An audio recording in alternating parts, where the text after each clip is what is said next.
Hello, my name is Father Gregory Pine, and I'm a Dominican friar of the province of St. Joseph, and this is Pines with Aquinas. In this episode, I thought that we could talk about the vice of envy. Why? Well, because it's a capital vice, sometimes called the seven deadly sins, and it threatens to undermine our spiritual good in a particularly potent way. So it's one of those vices from which other vices issue. But also because, just speaking simply, practically, it's something that many of us struggle with, and there are ways that we can seek to, cultivate the virtues which help us to heal and to grow beyond it. So let's think about it in those terms. Here we go.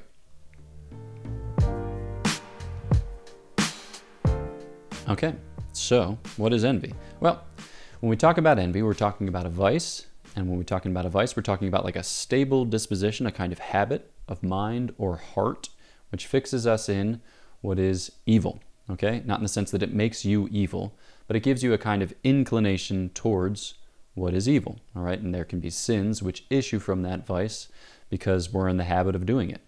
So envy would be both a sin and a kind of habit. So what is it opposed to, or what is it working against in our spiritual life? St. Thomas says that it's working against charity, which is to say love. So we know when we talk about charity, we're talking about the love of God poured into our hearts, whereby we can love Him with His own love and love our neighbor with the same. And when we're talking about love, we're talking about a kind of friendship, all right? So we're talking about a kind of benevolence or a kind of goodwill towards the other person, which is made manifest in good deeds that seeks to cultivate a kind of communion with the other. And envy threatens that communion. It works against that benevolence, that goodwill or those good deeds, which would build up a culture of life, a culture of flourishing. So it's important, all right? It's one of those most spiritual sins. So I think pride is often considered the most spiritual of sins, but envy is also a spiritual sin, or it need not have kind of bodily parts to it. So like when St. Thomas talks about the sin of the angels, I was about to say the first sin of the angels, but there's really only one sin of the angels. So the angelic fall, or the sin which precipitated the angelic fall, he says it could either be pride or envy. And one of the reasons for which he says that is because these are the most spiritual sins, and when we're talking about angels, we're talking about spiritual creatures. So Dante, for instance, when he's working his way up the Mount of Purgatory, after he goes through some initial circles of anti-purgatory, that is A-N-T-E before purgatory, once he crosses into purgatory, properly so called, he passes first through the circle of pride, and then next arrives at the circle of the envious, where those souls who suffered the effects of their envy at this stage are kind of hunched under large stones, and their eyes are sewn shut as they weep for their sins, which is brutal. And Dante, he sympathizes with their vice on the one hand, but also their punishment, and he kind of imitates it in his own body as a way by which of admitting that he himself was envious. I think that's true. Or maybe I've confused things. Oh, I have confused things. Oh my gosh. The people stooped under large stones around the circle of the prideful, and he identifies with them. And it's the envious who have their eyes sewn shut, and they're weeping through their sewn shut eyes. I combined two circles. My bad. Okay, clarified. Okay, so what are we talking about with envy? I think we all have a kind of sense, like this is jealousy and this is envy, and envy's bad, and jealousy is like less bad, but can have some good elements. But what are we talking about? We're talking about envy.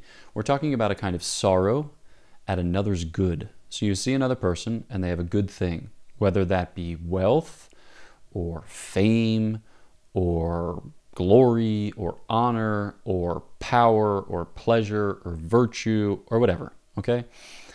They have something good, and we feel it, well, we don't have it, or at least not in the same way. And so we're sorrowful, because it's like their good represents a kind of threat to my good, or their good represents a kind of evil for me insofar as they have it, and I don't. And I want to have it, and I don't want them to have it. That's kind of what it amounts to. The problem with this type of thinking is that it's crass and it's kind of materially reductionistic, because what it does is it cultivates us in a certain sensibility, like there are only so many goods in the world, they're scarce, which is true of certain things, specifically of material things, but there are only so many goods in the world, they're scarce, and insofar as somebody else has one of them, that's one fewer that I myself can accumulate, and so it's a threat, or it's an occasion of sorrow, an occasion even of hatred. So there's a kind of eliminative thinking that goes on with envy, where you're not actually disposed to or open to the prospect that another's good is in fact good, because you think of all goods as limited and therefore as to be accumulated and therefore as to be jealously guarded against our neighbors, which just isn't the case, okay? Or at least it oughtn't be the case.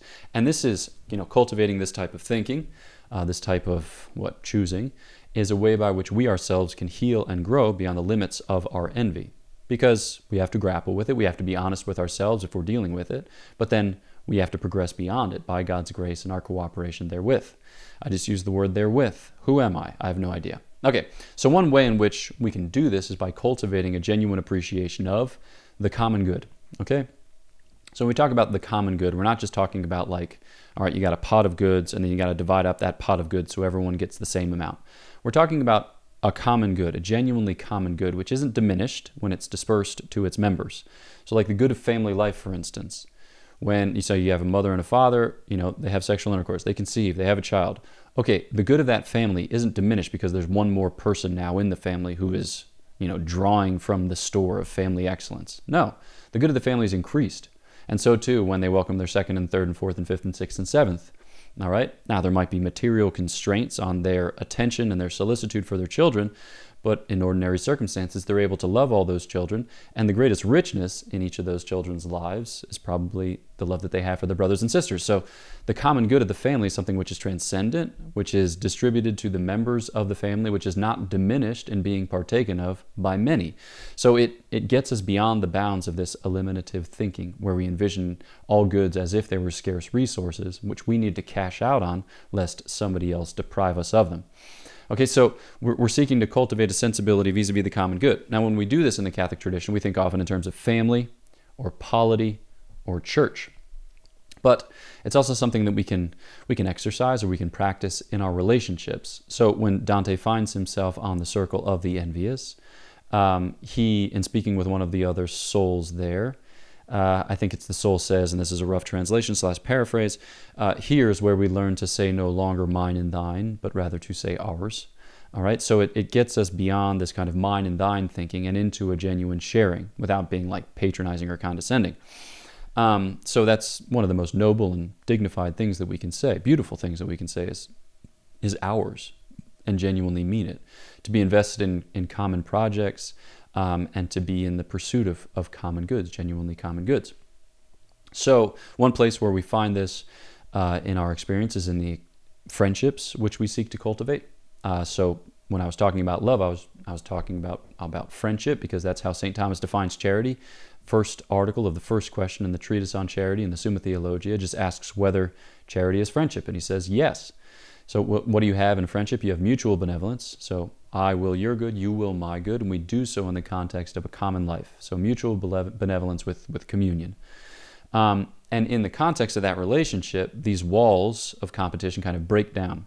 I'm thinking of a passage from C.S. Lewis's Screwtape Letters, where the one demon is counseling the other demon to get the soul, the person whom he's tempting, to use the personal possessive pronoun, and then to flatten all of reality in such a way that it all falls under the appellation of mine. All right, so you start with my boots, and then you work your way through, like my time, and then eventually you arrive at my God. We think about things as possessive, or we think about ourselves as possessing those things, and when we possess them, we take them out of the common stock. We make it impossible for other people to enjoy them, to participate in them, right? To live that life. All right. So when we engage in friendship, we're broken of this kind of thinking, what we've called eliminative thinking or scarce resources type thinking.